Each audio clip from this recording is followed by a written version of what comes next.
Ladies and gentlemen, NBA 2K18 has broken my heart, man. I mean, after all this time of waiting for this game, the hype that went into NBA 2K18, 2 weeks, 3 weeks later down the line, I don't even find myself playing this game that much, man. Compared to NBA 2K17, I'm honestly not having a lot of fun with this game. Now, the problems in this game, not all of them have been addressed yet. 2K seems like they're taking their time with these issues. I mean, one of the most things I hate about this game is that the amount of missed layups my playmaking shot creator misses. Even my shot creating post scorer, he has a standing layup of an 89, yet when he's in the paint, he'll be missing a whole bunch of open standing layups. Same thing with my playmaking shot creator. He'll be on the fast break, and of course, I'm a playmaking shot creator, so my speed with ball is higher than a lot of archetypes, and my speed with ball is actually higher than a lot of people's regular speed. So the fact that I can't outrun them, get all the way down the court in pro-am or park, and miss a wide open layup absolutely drives me insane, especially when the person chasing me isn't any sort of defender. Like, 2K has got to get their shit together, man. So it's just the amount of missed layups, and not only that, like, it's one thing to miss a layup. They removed the shot meter for the layups. Why? That, to me, that was a good feature to add, because listen, now you gotta time your layups. Sure, you might get a contested layup, but you can still get an excellent release on a contested layup. Now they completely removed the meter. Some people says the meter still pops up sometimes, but you really can't get a good feel about what is a good layup, what's a bad layup, how you gonna make this layup. I mean, I have a driving layup of about an 82, 83. How am I supposed to utilize that if I don't know how am I gonna shoot with the layup? So they removed the shot meter for the layup. I thought that was a bad decision right there. But all in all, NBA 2K18 feels very disappointing, man. And it starts off the year with the microtransactions. I mean, the VC beginning at when 2K18 launched was just ridiculous on how you got to spend money on haircuts. And the fact that you got to spend money on every single archetype you make. Every single player, you gotta buy every single thing all over again. Not only that, it costs more than the stuff that was in 2K17. And then after that, you look at what's going on with the attributes and how we couldn't see our ratings. And now, even though we do see our ratings, we still don't see the max ratings.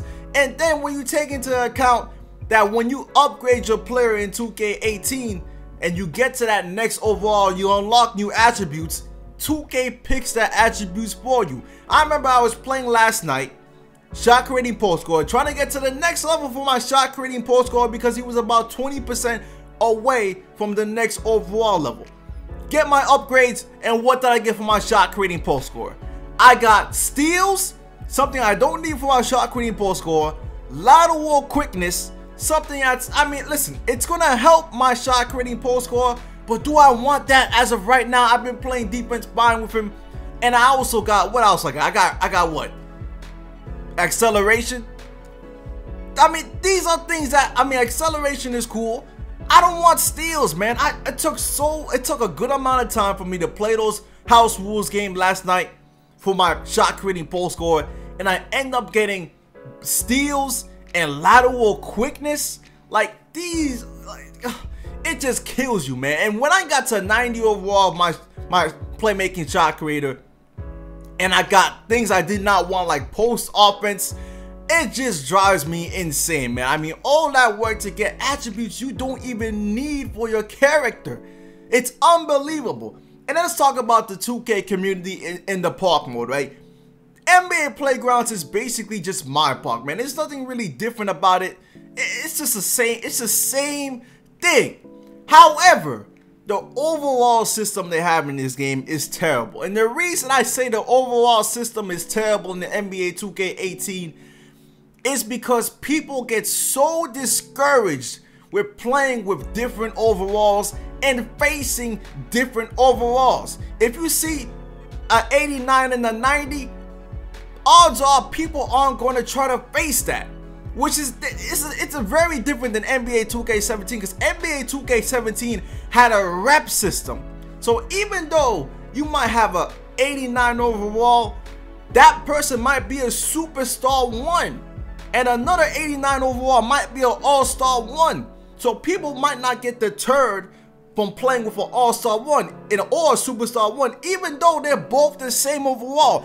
In this game, if you see a 79 overall, low 70s, people are not trying to play with you. And then if you see low 90 players or high 80 players, people are not trying to play against you.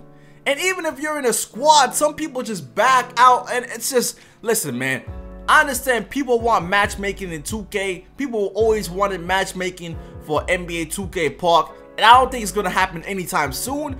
But this year, people seeing your overall, not even the rep, because you could be any rep and you could be any overall, man. But seeing your exact overall is a huge problem, man. It takes so much longer to get games, man. I'm telling you. Because back in 2K17, you only saw the rep. If you wanted to see their overall, you had to physically check their overall by going into the menus. But people didn't really care about that. People saw all-stars, they're like, okay, you're an all-star, you might be a good, decent player, so they'll play with you. The only people they wouldn't really play with are rookies and sometimes pros. But in this game, since you see the exact overall, people become so prejudiced. I mean, it's just ridiculous, man. I mean, games sometimes take forever to start. People back out.